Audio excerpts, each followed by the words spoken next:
اب جی آتے ہیں پھر جنگی حالات۔ ہم پیچھے پڑ چکے ہیں کہ کفار قریش نے عبداللہ بن ابی کو جنگ کی دھمکی دی تھی، سعد بن معاذ کو ابو جہل نے جنگ کی دھمکی دی تھی، قتل کی دھمکی دی تھی۔ تو ان حالات میں رسول اللہ صلی اللہ علیہ وسلم نے مدینے کا فوجی پہرا شروع کر دیا۔ آپ نے ان جو شاہراہیں تھے جن سے یہ تجارتی قافلے گزرتے تھے ان پر بھی پیٹرولنگ شروع کروا دی۔ آپ ان کے جو تجارتی قافلے جاتے تھے آپ نے ان کی نگرانی شروع کروا دی، اور ادھر سے ان حالت میں قتال کی اجازت دی اللہ تعالیٰ۔ یہ اجازت سورہ حج میں موجود ہے، اذن للذین یقاتلون بانہم ظلموا وان اللہ علی نصرہم لقدیر۔ اجازت دے دی گئی ان لوگوں کو جہاد کی جن پر ظلم کیا گیا، اور اللہ تعالیٰ ان کی مدد پر قادر۔ پہلے تو یہ اجازت ہی تھی، لیکن بعد میں اللہ تعالیٰ نے جہاد کا حکم بھی دے دیا۔ کتب علیکم القتال وہو کرہ لکم، تمہارے اوپر جہاد فرض کر دیا گیا۔ ٹھیک ہے جی، تو ابتدا میں تو صرف اجازت ہی دی گئی کہ اب تم کفار کے ظلم کا جواب برابر کے لیول پہ دے سکتے۔ اب ان آیات کے نازل ہونے کے بعد رسول اللہ صلی اللہ علیہ وآلہ وسلم نے، جیسا کہ میں نے آپ کو بتایا، آپ نے کفار کے جو تجارتی قافلے تھے ان کے نگرانی شروع کی، ان کا جو راستہ تھا اس راستے پر پیٹرولنگ شروع کرتی، تاکہ کفار کو احساس ہو کہ اب مسلمان کمزور نہیں ہے، اب وہ مسلمانوں کو ستانے سے باز آ جائے۔ بہرحال جی، اب مسلح کشمکش کا آغاز ہو۔ عام طور پر لوگوں کا خیال ہے کہ غزوہ بدر شاید پہلی جنگ ہے کفار اور مسلمانوں کے درمیان، حالانکہ غزوہ بدر سے پہلے 8 فوجی مہمات جو تھیں یہ ہو چکی، جن میں سے 4 مہمات جو تھیں وہ تو سریہ تھی، اور 4 مہمات جو تھیں وہ غزوہ تھی۔ مجھے آپ کو بتانا ہے کہ سریہ کس کو کہتے ہیں اور غزوہ کس کو کہتے ہیں۔ غزوہ اس جنگی مہم کو کہتے تھے جس میں رسول اللہ صلی اللہ علیہ وسلم بنفس نفیس اپنی ذات مبارک کے ساتھ شامل تھے، اور سریہ وہ فوجی مہم ہوتی تھی جس میں رسول اللہ صلی اللہ علیہ وسلم کسی اور صحابی کو امیر بنا کر بھیجتے تھے۔ تو یہ 8 فوجی مہمات جو ہیں یہ غزوہ بدر سے پہلے ہو چکے تھے۔ میں تھوڑا سا ان کا جو تعارف آپ کو کراؤں گی صرف اس لیے کہ یہ اندازہ ہو جائے کہ حالات کیسے چل رہے۔ اس سلسلے میں جو سب سے پہلا سریہ آپ نے بھیجا ہے وہ سریہ سیف البحر کا، یہ رمضان 1 میں ہوا تھا، 1 ہجری میں۔ اس میں رسول اللہ صلی اللہ علیہ وآلہ وسلم نے حضرت حمزہ کو اس مہم کا امیر بنایا، ان کو سفید رنگ کا جھنڈا خود بند کر دیا تھا، اور یہ اسلام کا جو ہے یہ پہلا جھنڈا تھا۔ اور جیسا کہ میں نے آپ کو بتایا ہے اس کا آغاز رمضان 1 ہجری میں ہوا تھا۔ آپ کو یاد رہنا چاہیے کہ رسول اللہ صلی اللہ علیہ وآلہ وسلم مدینہ میں 12 ربیع الاول 1 ہجری میں پہنچے تھے۔ رمضان 1 ہجری میں یہ پہلی فوجی مہم جو ہے یہ شروع ہوئی ہے، اور اس میں جیسا کہ میں نے آپ کو بتایا 30 صحابہ جو تھے وہ آپ کے ساتھ تھے، اور حضرت حمزہ کو اس کا امیر بنایا گیا تھا۔ یہ قافلہ قریش کے تجارتی قافلے کا پتہ لگانے کے لیے بھیجا گیا تھا۔ اس تجارتی قافلے کا امیر ابو جہل تھا۔ اس میں 200 آدمی تھے ابو جہل کے قافلے کا، اور امیر حمزہ کے قافلے کا آپس میں سامنا ہوا، لیکن کچھ لوگ درمیان میں پڑ گئے، بیچ بچاؤ ہو گیا، اور یہ لوگ واپس آ گئے بغیر کسی خون ریزی اور بغیر کسی لڑائی کے۔ دوسری جو آپ نے فوجی مہم بھیجی ہے وہ سریہ رابغہ ہے، یہ شوال 1 ہجری میں ہوا، یعنی اگلے ہی مہینے۔ اس میں بھی آپ نے 60 صحابہ کو بھیجا، اور اس کا مقصد یہ تھا کہ ابو سفیان ایک تجارتی قافلہ لے کے جا رہا تھا جو کہ 200 آدمیوں پر مشتمل تھا۔ یہ آپس میں ان کا آمنا سامنا ہوا، تیر اندازی بھی ہوئی، لیکن کوئی جانی نقصان نہیں ہوا۔ اگلا جو سریہ ہے وہ سریہ خرار ہے، 20 آدمیوں کو رسول اللہ صلی اللہ علیہ وسلم نے سعد بن ابی وقاص کی سرکردگی میں بھیجا۔ یہ لوگ بھی ایک تجارتی قافلے کی نگرانی کے لیے گئے تھے، اس کا پتہ لگانے کے لیے گئے تھے۔ آپ نے انہیں ہدایات دی تھیں کہ تم نے خرار کے علاقے سے آگے نہیں بڑھنا۔ یہ لوگ 5ویں دن خرار پہنچے، جبکہ قافلہ جو تھا ان سے 5 دن پہلے ہی خرار سے روانہ ہو چکا تھا، لہٰذا جو ہے تصادم کا سوال ہی پیدا نہیں۔ یہ جو تینوں سریے ہیں یہ آپ دیکھ لیجئے، پہلا رمضان 1 ہجری میں ہوا، دوسرا شوال 1 ہجری میں ہوا، اور سریہ خرار جو ہے ذیقعد 1 ہجری۔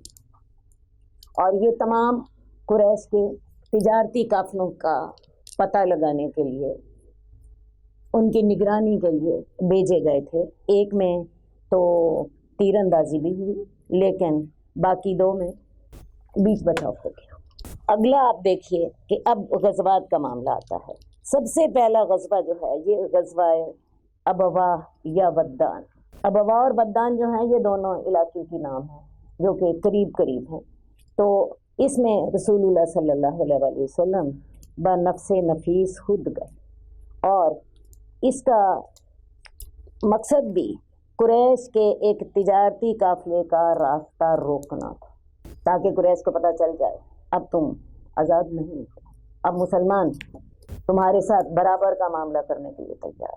تو اس میں رسول اللہ صلی اللہ علیہ وسلم بنفس نفیس شامل ہوئے، لیکن یہاں پر کوئی معاملہ نہیں ہوا، آپس میں ان کا آمنا سامنا نہیں ہوا، تو رسول اللہ صلی اللہ علیہ وسلم واپس آ گئے۔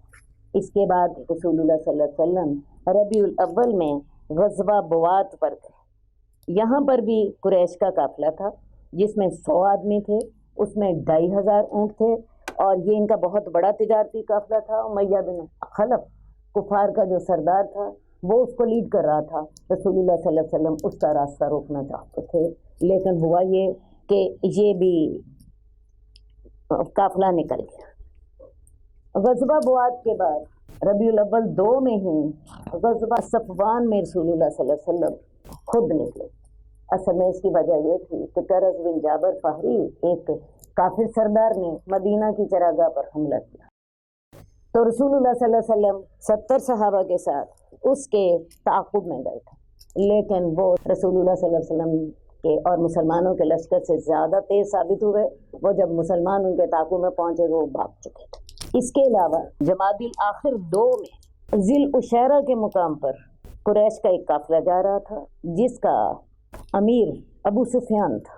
اس میں کفار کا خاصا زیادہ مال تھا، اور رسول اللہ صلی اللہ علیہ وسلم اس میں خود 150 یا 200 مہاجرین کے ساتھ خود نکلے، ان کا راستہ روک رہے تھے۔ لیکن ہوا یہ کہ رسول اللہ صلی اللہ علیہ وسلم کے ذی العشیرہ کے مقام پر پہنچنے سے قبل قافلہ وہاں سے روانہ ہو چکا تھا۔ یہ وہی قافلہ تھا جب یہ شام سے واپسی پر آیا، یہ اس وقت مکہ سے شام سے آ رہا تھا، اور رسول اللہ صلی اللہ علیہ وسلم اس کا راستہ روکنے کے لیے صحابہ کے ساتھ نکلے تھے۔ اب اس وقت تو یہ نکل گیا، لیکن جب یہی قافلہ شام سے واپس مکہ جا رہا تھا تو اس وقت بھی رسول اللہ صلی اللہ علیہ وسلم اس کا راستہ روکنے کے لیے نکلے تھے۔ یہ قافلہ تو بچ گیا، لیکن غزوہ بدر جو تھا وہ وقوع پذیر ہو گیا۔ یہ وہی قافلہ تھا جس کی واپسی پر غزوہ بدر جو ہے وہ واقع ہوا ہے۔ بہرحال یہ تو وہ غزوات ہیں جن میں آمنا سامنا یا کوئی جانی نقصان نہیں ہوا، اور یہ جیسا کہ میں نے آپ کو بتایا یہ 4 غزوات ہیں جو کہ غزوہ بدر سے پہلے ہو چکے تھے۔ سریات ابھی تک 3 کا ذکر آپ نے پڑھا ہے، ایک آخری سریہ جو ہے اس کو سریہ نخلہ کہتے ہیں، اور یہی سریہ نخلہ جو ہے یہ ہی غزوہ بدر کی جو اصل اور فوری وجہ بنا تھا۔ باقی اور وجوہات بھی تھیں، لیکن فوری وجہ یہی سریہ نخلہ ہی بنا تھا۔ تو سریہ نخلہ جو ہے یہ رجب 2 ہجری میں ہوا۔ نخلہ کا علاقہ جو ہے یہ مکہ کے قریب ہے، مدینہ سے خاصا دور اور مکہ کے قریب تھا۔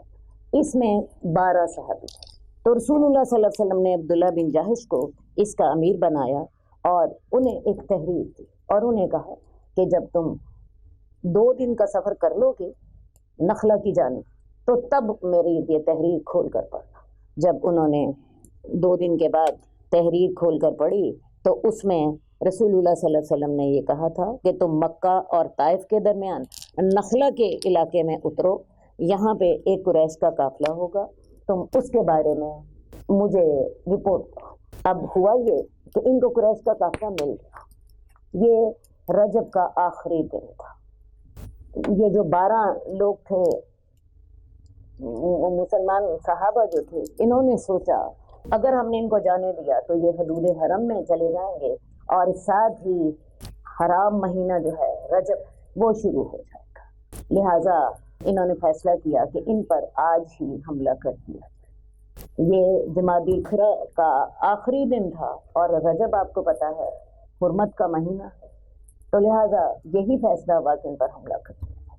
ان پر حملہ ہوا اور حملہ کرنے میں ان کا ایک بندہ جو تھا عمر بن حضرمی اس کا نام ہے، وہ مارا گیا اور ان کے کچھ لوگ قیدی بنا لیے گئے، اور جو تجارتی ان کا قافلہ تھا جو وہ مال تجارت اپنے ساتھ لیے ہوئے تھا، مسلمانوں نے اس پر قبضہ کر اور قبضہ کر کے رسول اللہ صلی اللہ علیہ وسلم کے پاس جا کر رسول اللہ صلی اللہ علیہ وسلم نے ان کو ڈانٹا، کیونکہ آپ نے ان کو لڑائی کرنے کی اجازت نہیں دی۔ آپ نے صرف ان کو یہ کہا تھا کہ تم اس کے حالات کا جائزہ لے کے مجھے رپورٹ کرو۔ لہٰذا رسول اللہ صلی اللہ علیہ وسلم نے کیا کیا کہ مقتول کی دیت ادا کر دی، ان کے 2 قیدی تھے انہیں واپس کر دیا، اور جو مال غنیمت اس قافلے نے لوٹا تھا اپنی طرف سے تو وہ بھی کفار کو واپس کر دیا۔ اس کا مطلب یہ تھا کہ رسول اللہ صلی اللہ علیہ وسلم نے جنگ کی بات نہ کی تھی بلکہ صلح اور امن کی بات کی تھی۔ لیکن ہوا کیا، اسی قافلے کے لڑائی کے موقع پر کفار نے بڑا سخت پروپیگنڈا شروع کر دیا کہ ویسے تو مسلمان بڑے امن پسند بنتے ہیں لیکن حرمت والے مہینے میں لڑائی کرتے ہیں، یہ حرمت والے مہینے کا بھی احترام نہیں کرتے۔ اس وقت پھر قرآن مجید میں یہ آیت اتری، یسألونک عن الشہر الحرام قتال فیہ، یہ آیت سورہ بقرہ میں ہے۔ یہ لوگ تیرے سے پوچھتے ہیں کہ حرمت والے مہینے میں لڑائی کرنا کیسا ہے؟ اللہ نے پھر انہیں جواب دیا کہ حرمت والے مہینے میں لڑائی کرنا بہت بڑا گناہ ہے، لیکن یہ کفار جو ہیں یہ مسلمانوں پر اعتراض کرنے کی بجائے ذرا اپنے گریبان میں تو منہ ڈال کے دیکھیں، یہ نہ صرف بیت اللہ کی حرمت کا پاس نہیں کرتے بلکہ بیت اللہ کے اندر جو لوگ اللہ کا نام لیتے ہیں ان پر ظلم کرتے ہیں، بیت اللہ میں مسلمانوں کو داخل ہونے سے روکتے ہیں، اور اگر کوئی وہاں پہ داخل ہو جائے تو اس کے ساتھ جو سلوک کرتے ہیں، تو تم اپنے گریبانوں میں تو منہ ڈال کے دیکھو، مسلمانوں کو تو تانا دیتے ہو کہ تم حرمت والے مہینے میں لڑائی کرتے ہو اور اپنا تمہارا حال کیا ہے کہ تم بیت اللہ کی حرمت کا بھی خیال نہیں کرتے۔ تو یہ اس وقت انہوں نے بڑا سخت پروپیگنڈا کیا۔ اصل بات یہ تھی کہ کفار کو غصہ اس بات کا تھا کہ انہیں یہ اندازہ ہو چکا تھا کہ اب ہماری تجارت جو ہے وہ محفوظ نہیں ہے، مسلمان ہر قافلے کا پیچھا کرتے ہیں، اب ہمارے راستے غیر محفوظ ہو گئے، اور یہ خاص طور پر سریہ نخلہ سے انہیں یہ پیغام ملا خواہ انڈائریکٹ ہی کہ مسلمان جب چاہیں مکے کے حدود میں آ کر مدینے سے اتنی دور، یہ جیسا کہ میں نے آپ کو پہلے بتایا کہ نخلہ مکہ اور طائف کے درمیان واقع ہے، تو کفار مکہ کو پیغام یہ ملا کہ مسلمان جب چاہیں تمہارے گھر میں آ کے تمہارے بندے قتل کر سکتے ہیں، تمہیں قیدی بنا سکتے ہیں، تمہارا مال تجارت چھین کے لے کے جا سکتے ہیں۔ اس حقیقت نے ان کے اندر انتقام کی آگ بڑھا کہ ہم اپنے گھر میں بھی محفوظ نہیں، مسلمان جو ہیں وہ اب اتنے دیدہ دلیر ہو گئے ہیں کہ ہمارے گھر میں بھی آ کے ہمیں مار سکتے۔ تو جیسا کہ میں نے آپ کو بتایا کہ یہ سریہ نخلہ جو تھا یہ اصل وجہ بنی غزوہ بدر۔ باقی ہم جب غزوہ بدر پڑھیں گے تو ہم اس کے سلسلے میں بھی کچھ اور وجوہات بھی دیکھیں گے، لیکن یہ جو سریہ نخلہ تھا یہ ایک بہت فوری وجہ تھی غزوہ بدر کی۔ اب یہ جو میں نے آپ کو حالات بتائے ہیں ان کے اب نقشہ آپ کے سامنے ہے، نقشے کو بھی دیکھیں۔ یہ کچھ جگہیں مدینے کے آس پاس ہیں اور خاص طور پہ نخلہ جو ہے یہ تو مکے کے آس پاس ہے، ٹھیک ہے۔ تو یہ ساری مہمات جو تھیں جن میں سے 4 سریات تھیں اور 4 غزوات تھے، یہ غزوہ بدر سے پہلے ہو چکے تھے۔ اب ان حالات میں ہر کوئی اندازہ یہ لگا سکتا تھا کہ مسلمانوں اور کفار میں جنگ قریب، مدینہ جو ہے وہ ہر وقت اس کے گرد پیرا ہے، مسلمان جو ہیں وہ ہتھیاروں کے ساتھ رات کرتے ہیں اور ہتھیاروں کے ساتھ صبح کرتے ہیں۔ رسول اللہ صلی اللہ علیہ وسلم کی ذات کو کبھی بھی اکیلا نہیں چھوڑا جاتا، ہر دم یہ جو نئی حکومت تھی اور نئی مملکت تھی اس کو یہ اپنی حفاظت کا فکر کرتا۔ اب ان حالات میں جیسا کہ میں نے آپ کو پہلے بتایا کہ سورہ حج میں جنگ کی اجازت اللہ تعالیٰ نے دی دی اور حکم دے دیا کہ تم مشرکوں سے لڑائی کرو، لیکن زیادتی میں لڑائی کی فرضیت آیات کی ہے۔ اور انہی دنوں سورہ محمد کا نزول۔ اب سورہ محمد جو ہے اس میں اللہ تعالیٰ نے جنگ کے لیے ابتدائی ہدایات دی، اور وہ جنگ کی ابتدائی ہدایات کیا تھیں؟ وَإِذَا لَقِيتُمُ الَّذِينَ كَفَرُوا فَضَرْبَ الرِّقَابِ حَتَّىٰ إِذَا أَثْخَنْتُمُوهُمْ فَشَدُّوا الْوَثَاقَ فَإِمَّا مَنًّا بَعْدُ وَإِمَّا فِدَاءً حَتَّىٰ تَضَعَ الْحَرْبُ أَوْزَارَهَا۔ جب تم دشمن سے میدان جنگ میں ملاقات کرو، جب تمہاری کافروں سے ملاقات ہو تو ان کو اچھی طرح کچل ڈالو، اچھی طرح جب خون ریزی کر لو، ان کو قتل کرنے کے بعد پھر ان کو قیدی بنا لو، قیدی بنانے کے بعد تم چاہو تو ان کو احسان کر کے رہا کر سکتے ہو اور چاہو تو تم ان کا فدیہ بھی لے سکتے ہو۔ تو یہاں تک آیات جو تھیں یہ نازل ہو چکی تھیں، اللہ تعالیٰ نے جنگ کے لیے ہدایات دے دی تھیں، مسلمان اس مارکے کے لیے ذہنی طور پر تیار تھے۔ جیسا کہ میں نے آپ کو بتایا کہ ادھر سے کفار کا بھی پیمانہ صبر لبریز ہو چکا تھا اور مسلمانوں کا بھی، جیسا کہ میں نے آپ کو بتایا کہ جنگ کے حالات تیار تھے اور اب وہ وقت تھا کہ کسی بھی وقت جنگ کا نکارہ بج جاتا۔ اگلی دفعہ انشاءاللہ تعالی اللہ نے چاہا تو ہم غزوہ بدر کے تفصیلی حالات جو ہیں ان کا مطالعہ کریں۔ اللہم صلی علی محمد وعلی آل محمد کما صلیت علی ابراہیم وعلی آل ابراہیم انک حمید مجید۔ اللہم بارک علی محمد وعلی آل محمد کما بارکت علی ابراہیم وعلی آل ابراہیم انک حمید مجید۔